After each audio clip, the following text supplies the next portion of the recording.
Judson and the Empire. Gloriana! The dawn may attack us whenever his stomach be fain. He must reach us before he can rack us. And where are the galleons of Spain? Dobson. One of the many beauties of democracy is its almost superhuman skill in developing troubles with other countries and finding its honor abraded in the process. A true democracy has a large contempt for all other lands that are governed by kings and queens and emperors, and knows little and thinks less of their internal affairs. All it regards is its own dignity, which is its king, queen, and knave. So, sooner or later, its international differences end in the common people, who have no dignity, shouting the common abuse of the street, which also has no dignity, across the sea in order to vindicate their new dignity. The consequence may or may not be war, but the chances do not favor peace. One advantage of living in a civilized land, which is really governed, lies in the fact that all kings and queens and emperors of the continent are closely related by blood or marriage, are, in fact, one large family. A wise head among them knows that what appears to be a studied insult may be no more than some man's indigestion or woman's indisposition to be treated as such, and explained by quiet talk. Again, a popular demonstration headed by king and court may mean nothing more than so-and-so's people are out of hand for the minute.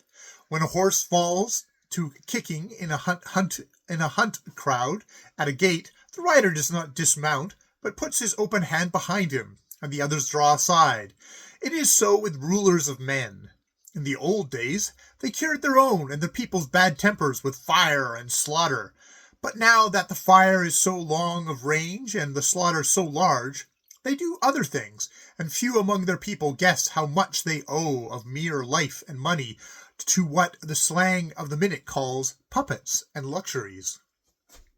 Once upon a time there was a little power, the half-bankrupt wreck of a once great empire that lost its temper with England, the whipping boy of all the world, and behaved, as everyone said, most scandalously. But it is not generally known that the power fought a pitched battle with England and won a glorious victory. The trouble began with the people. Their own misfortunes had been many, and for a private rage it is always refreshing to find a vent in public swearing. Their national vanity had been deeply injured, and they thought of their ancient glories in the days when their fleets had first rounded the Cape of Storms, and their own newspaper called upon cameos and urged them to extravagances. It was the gross, smooth, sleek, lying England that was checking their career of colonial expansion. They assumed at once that their ruler was in league with England, so they cried with great heat that they would forthwith become a republic and colonially expand themselves as a free people should. This made plain, the people threw stones at the English consuls and spat at English ladies, and cut off drunken soldiers of our fleet in their ports, and hammered them with oars, and made things very unpleasant for tourists at their customs, and threatened with awful deaths to the consumptive invalids of Madeira, while the junior officers of the army drank fruit extracts and entered into the most blood-curdling conspiracies against their monarch, all with the object of being a republic. Now the history of the South American Republic shows that it is not good that Southern Europeans should be also republicans. They glide too quickly into military despotism, and the propping of men against walls and shooting them in detachments can be arranged much more economically and with less effect on the death rate by a hidebound monarch. Still, the performance of the power as represented by its people were extremely inconvenient. It was the kicking horse in the crowd, and probably the rider explained that it should not check it. So the people enjoyed all the glory of war, with none of the risks, and the tourists were stoned in their travels, returned stolidly to England, and told the Times that the police arrangement of foreign towns were defective. This, then, was the state of affairs north the line. South was more strained, for there the powers were at direct issue.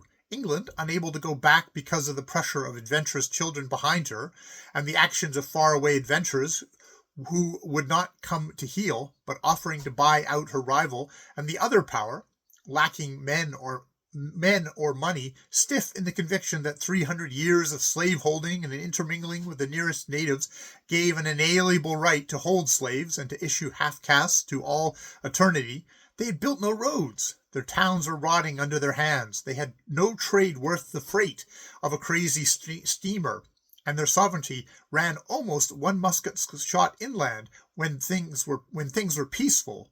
For these very reasons they raged all the more, and the things they said and wrote about the manners and customs of England would have driven a younger nation to the guns with a long red bill for wounded honour.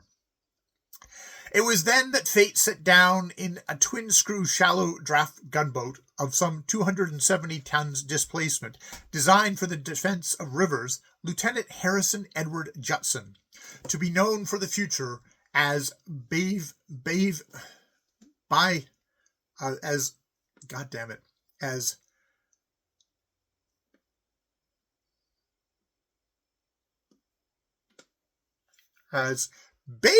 Jove Judson. His type of craft looked exactly like a flat iron, with a match stuck up the middle. It drew 5 feet of water or less, carried a 4-inch gun forward, which was trained by the ship, and, on account of its persistent rolling, was, to live in, 3 degrees worse than a torpedo boat. When Judson was appointed to take charge of the thing on her little trip of 6,000 or 7,000 miles southward, his first remark as he went to look her over was, "By Jove, that topmast wants staying forward." The topmast was a stick about as thick as a clothes prop, but the flat iron was Judson's first command, and he would not have exchanged his position for a second post on the ensign or the howe.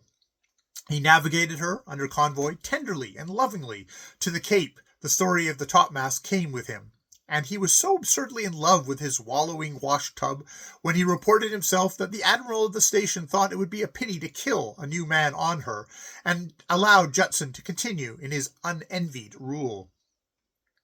The admiral visited her once in Simon's Bay, and she was bad, even for a flat iron gunboat, strictly designed for river and harbor defense. She sweated clammy drops of dew between decks in spite of preparations of powdered cork that was sprinkled over her inside paint. She rolled in the long Cape swell like a buoy. Her forecastle was a dog kennel. Judson's cabin was practically under the waterline. Not one of her deadlights could ever be opened, and her compass, thanks to the influence of a 4-inch gun, were a curiosity even among Admiralty compasses. But by Jove, Judson was radiant and enthusiastic. He had even contrived to fill Mr. Davies, the second-class engine-room artificer, who was his chief engineer, with the glow of his passion. The admiral, who remembered his own first command, when pride forbade him to slack off a single rope on a dewy night, he had racked his riggings to pieces in consequence, looked at the flat iron keenly. Her fenders were done all over with white senet, which was truly white. Her big gun was varnished with a better composition than the Admiralty allowed. The spare sights were cased as carefully as the chronometers, the chocks for spare spars. 2 of them were made of 4-inch Burma teak carved with dragon heads. That was one result of By Jove's experiences with the Naval Brigade in the Burmese War. The bow anchor was varnished instead of being painted, and there were charts other than the Admiralty scale supplied. The admiral was well pleased, for he loved a ship's husband, a man who had a little money of his own and was willing to spend it on his command. Judson looked at him hopefully. He was only a junior navigating lieutenant under 8 years' standing. He might be kept in Simon's Bay for 6 months, and his ship at sea was his delight. The dream of his heart was to enliven her dismal official grey with a line of gold leaf and perhaps a little scrollwork at her blunt barge-like bows. "There's nothing like a first command, is there?" said the admiral, reading his thoughts. "You seem to have rather queer compass, though. Better get them adjusted."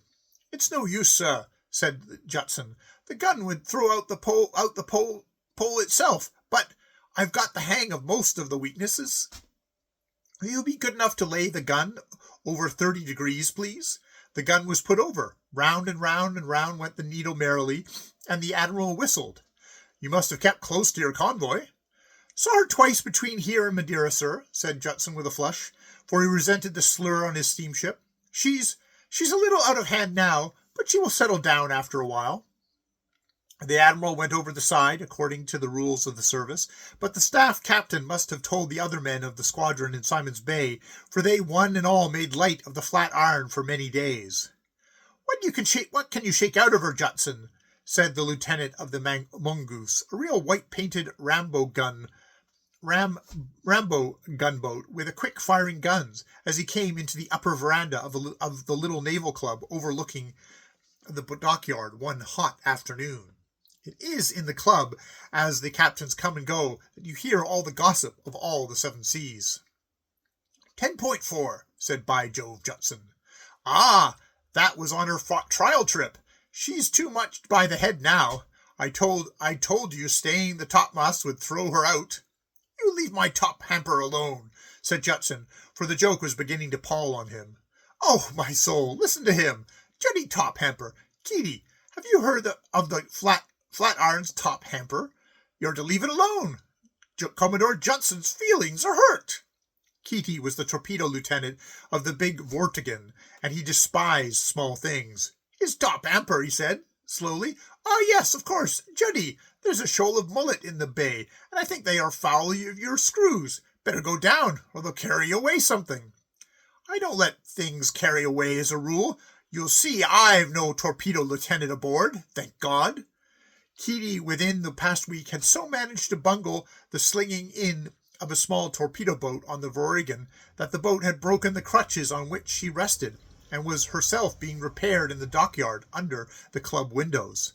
One for you, Keady. Never mind, Juddy. You're hereby appointed dockyard tender for the next 3 years, and if you're very good, and there's no sea on, you shall take me round the harbour. Wait a beachy, Commodore. What'll you take? For Vanderhum, for the cook and the Captain Bold, and the mate of the Nancy brig, and the bosun tight. Juddy, put that cue down, or I'll put you under arrest for insulting the lieutenant of a real ship, and the midshipmite, and the crew of the captain's gig. By this time Judson had pinned him in a corner, and was prodding him with the half-butt. The admiral's secretary entered, and saw the scuffle from the door. Ouch! Juddy, I apologize. Take that topmast of yours away. Here's the man with the bowstring. I wish I were a staff captain instead of a bloody lieutenant. Sparrow sleeps below every night. That's what makes Sparrow tumble home from the waist upwards. Sparrow, I defy you to touch me.